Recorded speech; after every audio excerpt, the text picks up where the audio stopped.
এই যে এগুলো হলো রেড বেনানা, লাল লাল, আর ওটা ইয়েলো।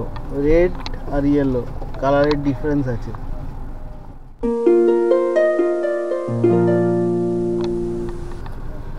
রেডে আয়রন বেশি, উপকারী, আরো উপকারী।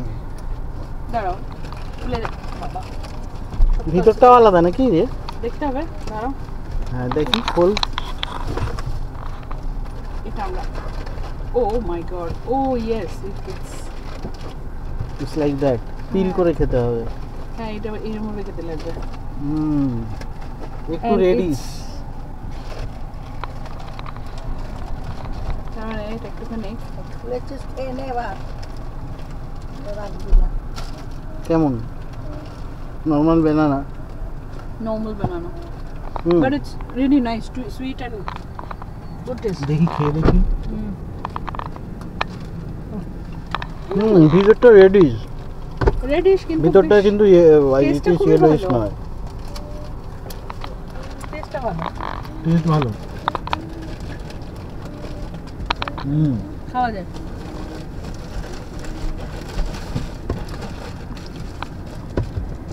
শরীর খারাপ হলে পরে অনেকে খায়, এটা হাই আয়রন, এটা এমনিও খোলা যাচ্ছে। হ্যাঁ, নর্মাল টাইপের। কতটা কালার ডিফারেন্স। হ্যাঁ,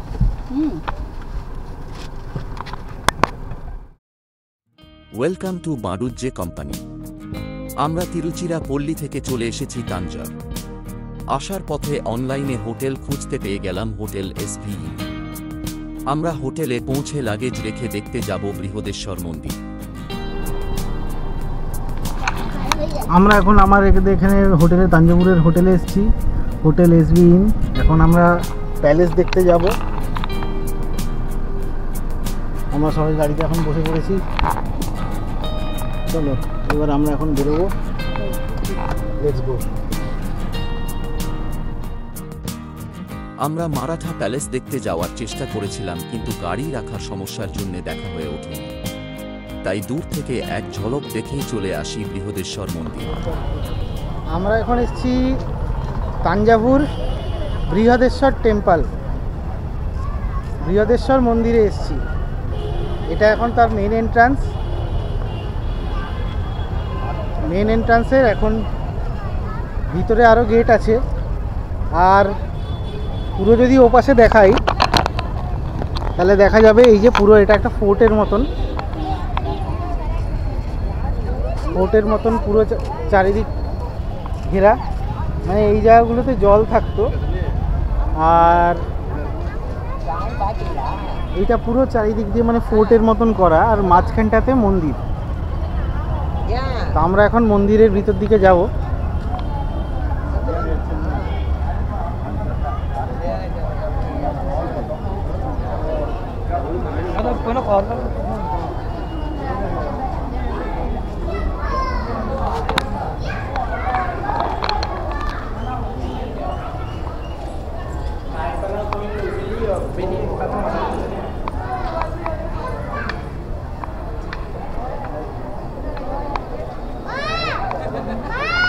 এখানে মন্দিরের একটা ম্যাপ মতন দেওয়া আছে, কোনটা কোনটা। এটা হলো 1 হলো মারাঠা এন্ট্রান্স, তারপর কেরালা তাকান তিরুভাসাল, রাজাঞ্জন তিরুভাসাল, নন্দী মণ্ডপম, ভরাহি শ্রাইন, গণেশ, তারপর চণ্ডিকেশ্বরা, আম্মান, নটরাজ মণ্ডপম। এইখানে পুরো একটা ম্যাপ দেওয়া আছে। আর এখানটাতে টেম্পলের কিছু হিস্ট্রি লেখা আছে, আর চোলা ডাইনেস্টি সম্বন্ধে অনেক কিছু লেখা আছে।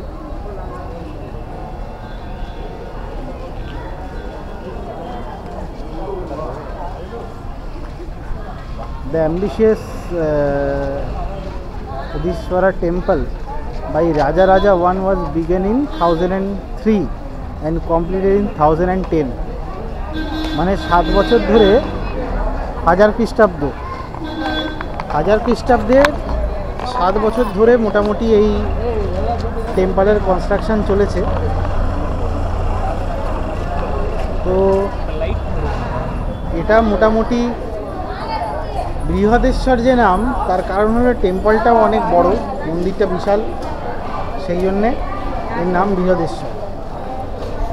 এই দেখাই, আমি এখন মেন গেটটা দিয়ে ঢুকলাম, ঢোকার পর আরেকটা গেট দিয়ে ঢুকলাম, ওইটা হলো মেন গেট। এটার পর আরেকটা গেট দিয়ে আমি ঢুকছি। ঢোকার পরে যদি সামনের দিকে তাকাই, সামনে আরেকটা গেট আছে।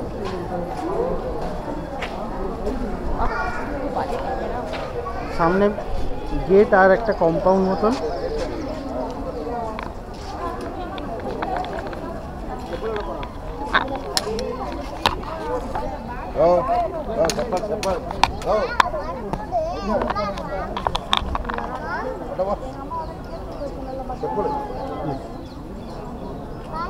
তো এই হলো টেম্পল কম্পাউন্ডের শুরুটা।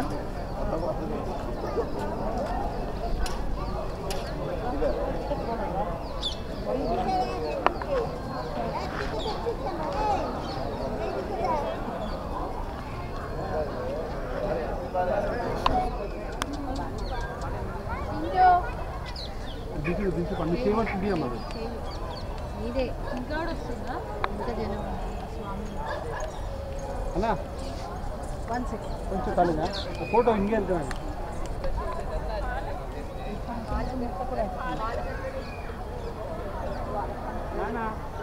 আসো నన్నే చూడండి, మీరు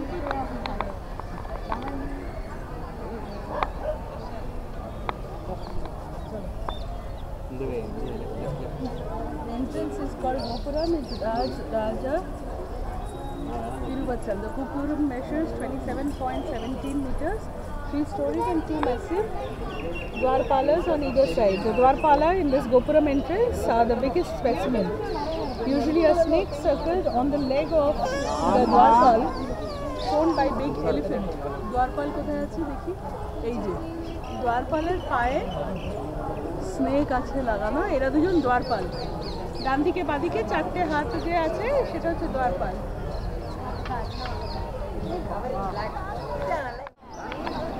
আমরা বৃহদেশ্বর টেম্পলের ভিতরে এসেছি এখন। ভিতরের মানে মন্দিরের ভিতরে নয়, ক্যাম্পাসটার ভিতরে, মানে এইখানে আমরা নন্দী দেখতে পাচ্ছি, বিশাল বড় এক নন্দী। সবাই যাচ্ছে ওখানে ছবি তুলতে। তার পিছনে মন্দিরটা আছে। এটা হলো মেন এন্ট্রান্স বা দরজা, যেটা দিয়ে সবাই ঢোকে। এখানে বাইরে দ্বারপাল আছে, তারপর বিভিন্ন দেব দেবতাদের ছবি আছে, তাদের মূর্তি আছে, সব বিভিন্ন দেব দেবতার মূর্তি।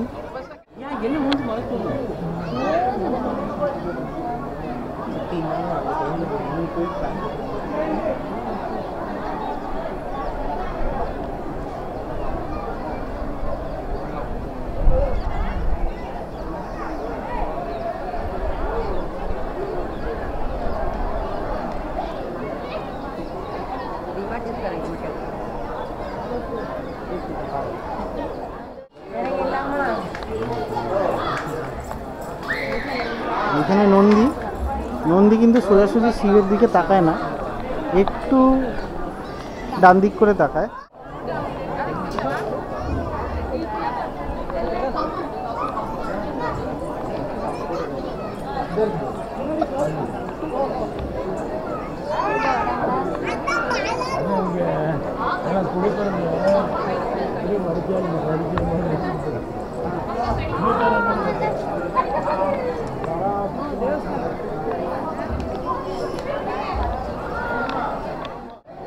এদিকটাতেও একটা মাঠ মতন আছে, মানে মন্দির প্রাঙ্গণটা যথেষ্ট বড়। এই মেন মন্দির এখানে, এই পুরো ঘেরা মন্দির প্রাঙ্গণ। আর মন্দির প্রাঙ্গণের বাইরেটায় অনেকটা ডিপ খাল মতন করা আছে, আর ওটা জলে ভর্তি থাকতো। জলে ভর্তি থাকলে কি হয়, মানে কেউ দস্যুরা যদি অ্যাটাক করতে চায়, অ্যাটাক করতে পারবে না, তাদের টেম্পলটা অনেকটা প্রিজার্ভ থাকে। এটা স্তম্ভ, এটা তামার তৈরি, তামার ধাতু, বিভিন্ন ধাতু দিয়ে তৈরি স্তম্ভ। এই যে নন্দী এখানে দেখে বোঝা যাচ্ছে, নন্দী অন্যদিকে তাকিয়ে আছে, একটু সোজাসুজি তাকাচ্ছে না। এইটা স্তম্ভ। স্তম্ভের মধ্যে এখানে চারদিকে হাতি আছে, আর ওদিকে উপরে নন্দী, উপরে শিব পার্বতী বসে আছে নন্দীর পিঠে, আর এই স্তম্ভ। এইটা মেন মন্দিরের প্রবেশ। এখানে একটু লাইন করে ঢোকাচ্ছে, কিন্তু বেশি বড় লাইন না, সেরকম ভিড়ও নেই, তাড়াতাড়ি হয়ে যাচ্ছে। অনেক লোকে এমনি বসে আছে, মানে যতটা ভিড় বানাচ্ছে ততটা কিন্তু পূজা মণ্ডপের এখানে অতটা ভিড় নেই, সবাই ভিতরে ঢুকছে।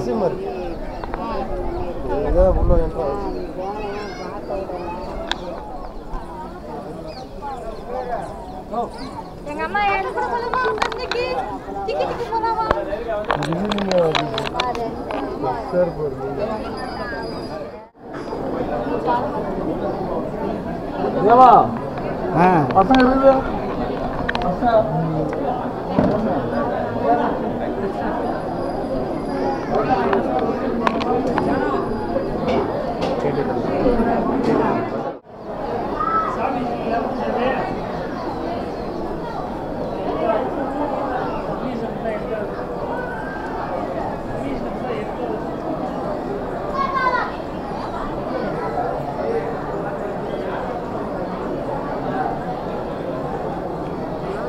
এটা মেন মন্দিরের প্রবেশ।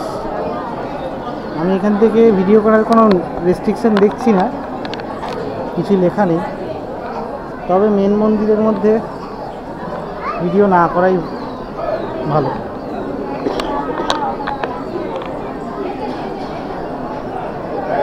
আমি আর এখানে ভিডিও করছি না, এত দূর অবধি ভিডিও করলাম। এখন আমি একটু ভিডিওটা বন্ধ করে ভিতরে গিয়ে পুজোটা দিয়ে আসি, দর্শন করে আসি।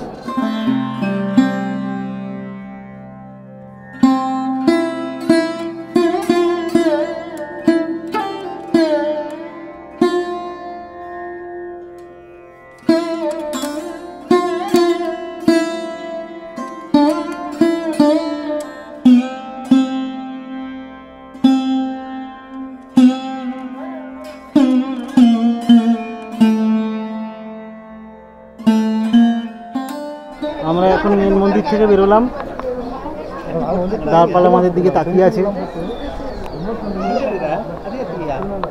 এই হলো এক্সিট গেট, আর এখানটাতে এখান থেকে এইখানে যে লেখাগুলো আছে এগুলো অনুলিপিকরণ হচ্ছে। এই যে লেখাগুলো আছে, লেখাগুলোর ট্রেস মার্ক নিচ্ছে, এখানে লেখা ট্রেস নিয়ে সেগুলোকে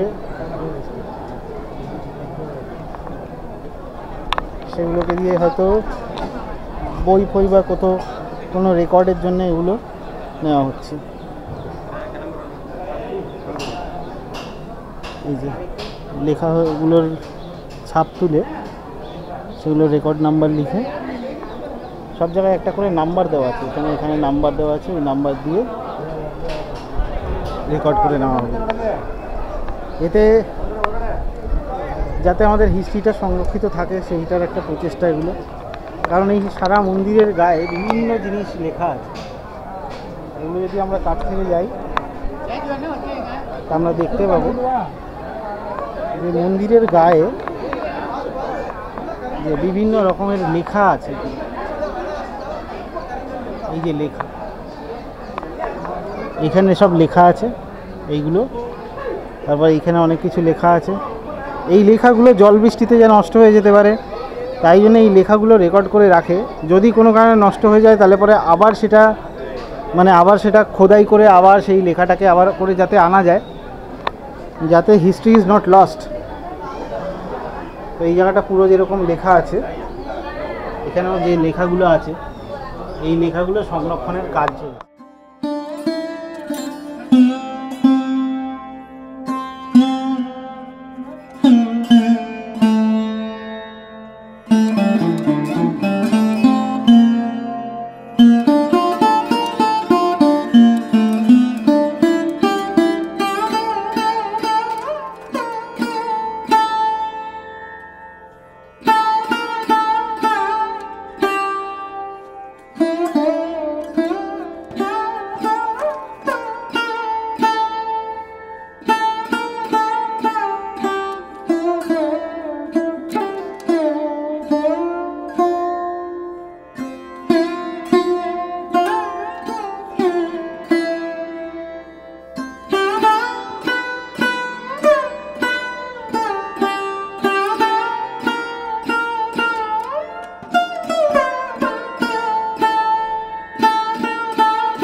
এসছে, লাইটগুলো জ্বালিয়ে দিয়েছে বৃহদেশ্বর মন্দিরের।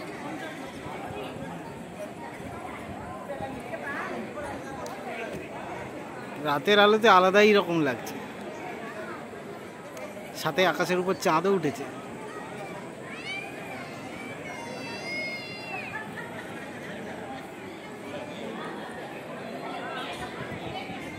দারুণ লাগছে।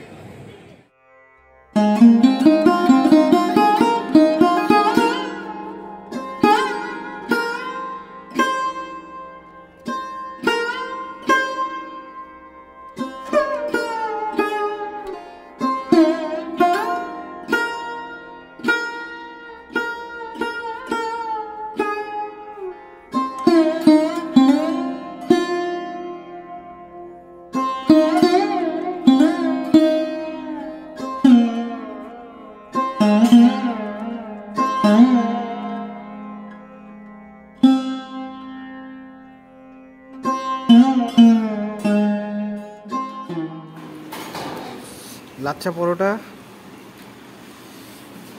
এগ মিক্স, মশালা এগ,